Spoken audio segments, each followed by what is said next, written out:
Okay, we're recording.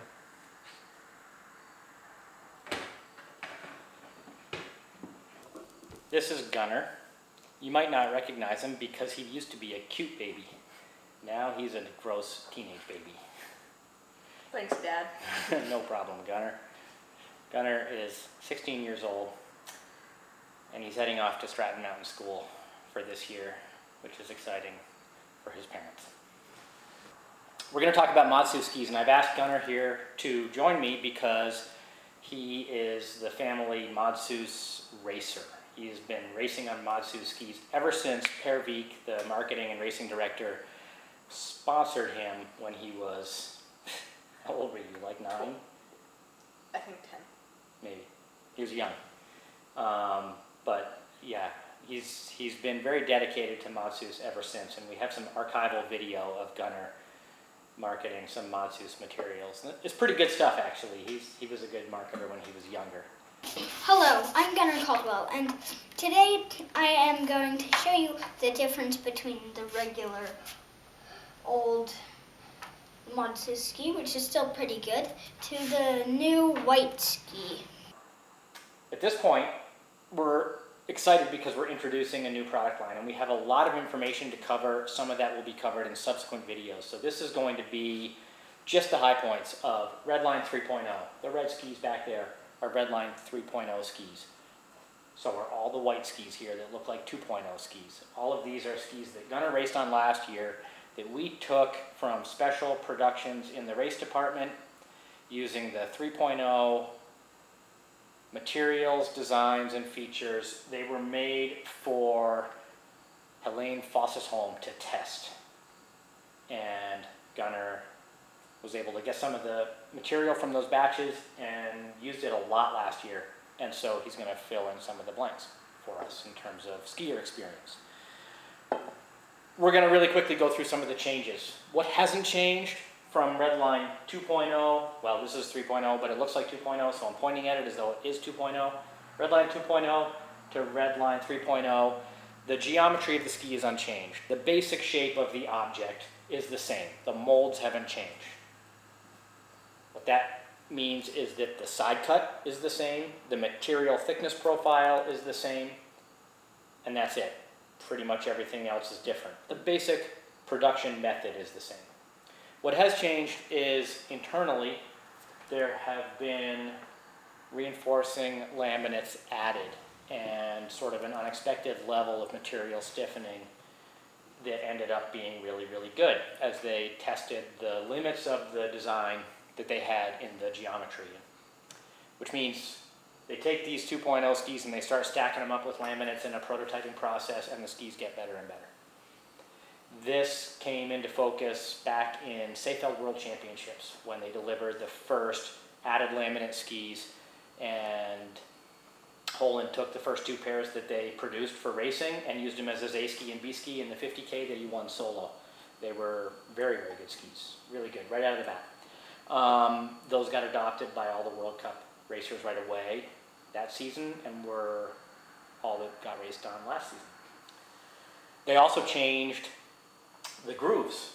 The newer grooves come in 2 flavors, and one of the flavors is only groove in the tail of the ski from there back, no groove up front. The longer groove configuration is also cut back, so the groove starts about there. Instead of way out toward the tip, it starts here and then runs under the foot.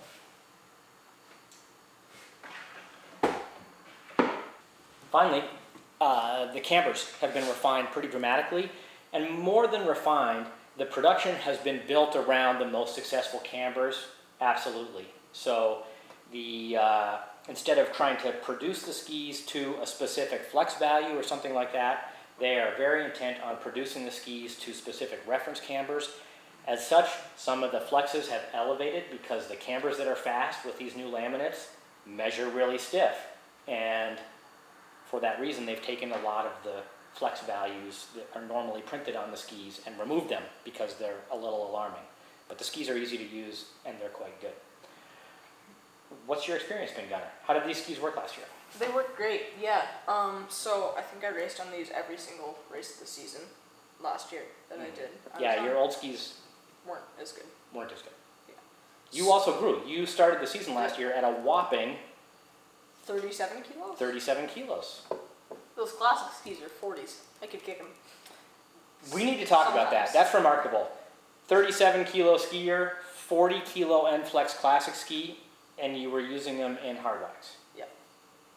Okay, let's talk about skate first, and then we can talk about the classic skis. Yeah. So the skate skis, what I noticed was that I did actually notice the groove, which I thought I wasn't going to as much as I did, and so it made it easier to get the ski on edge, just because it didn't have the kind of tracking characteristics that the groove provides, which might not be amazing if you're not super secure on the edge of the ski and standing on the ski. But it made it a lot easier to try and get this, to be able to get the ski on edge and into a place where you could put power through the ski. Okay, I'm going to try to translate your teenage verbiage, if it's okay with you. You give away a little bit of directional stability, but you gain the ability to scrub the ski and to roll it onto edge really easily. Yeah. So it smooths out the characteristics of the ski in transition. Yeah. Fair? Yes. Yes. Do you lose too much directional stability? I don't think you do. Okay. Where did you like the short groove only in the tail versus the longer groove, which is still short? How did you use those skis differently? Generally, I think that I used the longer groove one in harder, more compact snow that had kind of more structure to it, where it isn't necessarily hard to get the ski on edge, but it might be a little bit more icy and so that you want a more directionally stable ski.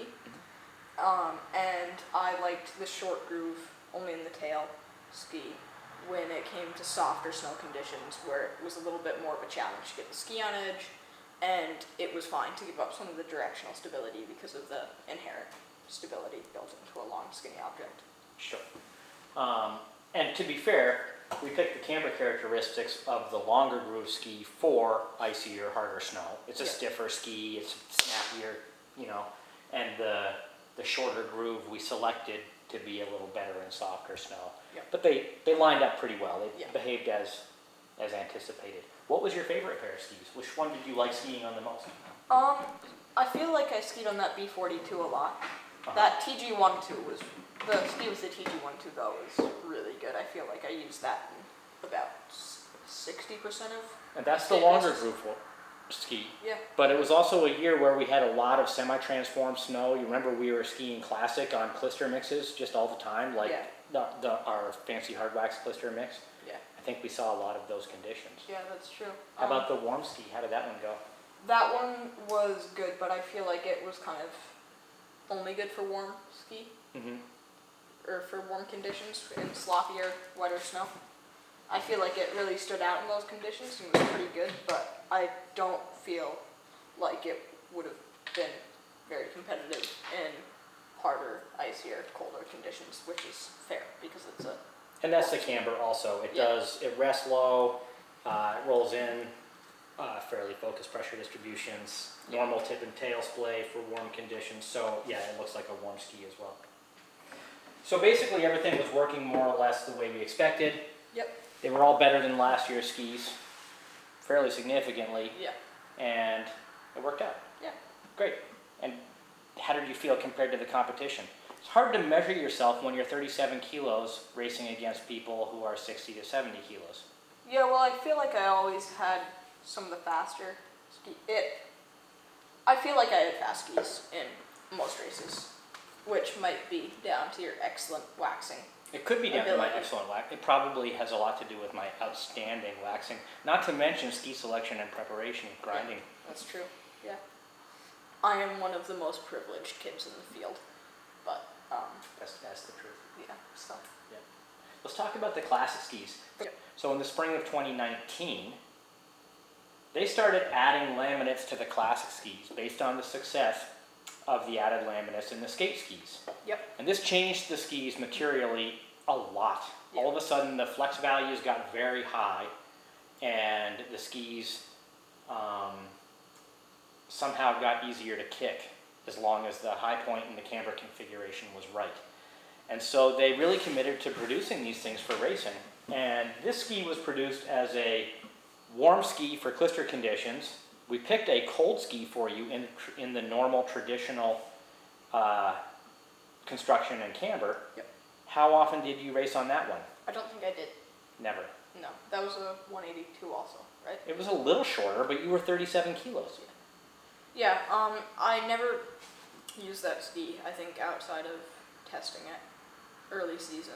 I always felt that the 187 3.0 ski had more, it just felt like it was clearly faster everywhere in gliding and double pole, and it felt like it kicked as well as the 182 2.0 ski. Did I even bring the 82s out to Silverstone? Yep. Okay. I think I only skied on the 87s out there because I got on them the first day and I wanted to try them. And it was mostly a double pole ski. There wasn't a lot of climbing. So it wasn't like I was committing to any like super big thing because I wasn't sure how well I was going to be able to kick them. And I was getting up the hills just fine, like that were there. I had... You guys were skiing, I think you said you were on like Super Blue or like multigrade violet. Yeah, it wasn't a warm day. It was... Just standard cold dry wax. Yeah, it was, I think, high teens and fresh snow. Yeah. And so not exactly where you'd expect those skis to shine based on their camber profile, but they always felt like they were, like, they held high in the camber when you needed them to, and you could kick them down to the wax. When you So needed to. by held high, what you mean is that you don't feel like you're just like riding with the wax on the Yeah, snow. You yeah. really, like, you ride clear of the snow. And Yeah. It's a pretty freeing feeling. It's like, it's fast. It's really good. So the alarming thing is that when you kick through the pocket, the kick force builds up pretty rapidly. Yeah. What happens with these skis is that the camber's quite high, and where most skis these days, like, you know, the Fisher 812 and 902 cambers, most of the cambers out there are designed to be these box type cambers that, you know, they ride low and then just go down altogether really, really rapidly. These skis ride high, and you need to stand high on them, and then they compress like this. And it's a really compressive feeling, and if the snow's a little bit soft, it gathers the snow, and the harder you kick, the harder the ski grips. Yeah. Fair? Yeah. We did have to build up the wax in racing, particularly on glazy and hard tracks, Yeah. where you really need to work to get close to the snow. The snow wasn't going to compress underneath the ski very well, and you needed a lot of tack in the wax. We needed to build up the pocket. But it's still, when we did that successfully, you had very good skis. Yeah. When you didn't come back for enough kick, you didn't have very good skis. I had very good skis on the downhills. On the downhills, very good skis. But what they've done is for the cold model, they've taken the laminates out, but kept the camber. And I tried that in December, and it was awesome. Great. Really easy to work with just a couple layers of hard wax. So I think the classic skis, based on the ones you were testing last year, are very good. Great. It's still a little bit of a magic trick that a 37 kilo kid can kick a 40 kilo ski in hard wax. But there you go. Inertia. Inertia. It's physics, Yeah. right? Okay, fair enough. Anything else to say about Madshus? Have you considered changing brands? You know, I haven't finalized the order to Madshus. I haven't put you on it yet. Do you want to be on there? I think so. Yeah. You're sticking with it? Yeah, I think so. They work. They work well enough. Yeah. You don't want to try something else? Alright. V would probably kill you. Yeah. Okay, that's it. Yeah. Thank you.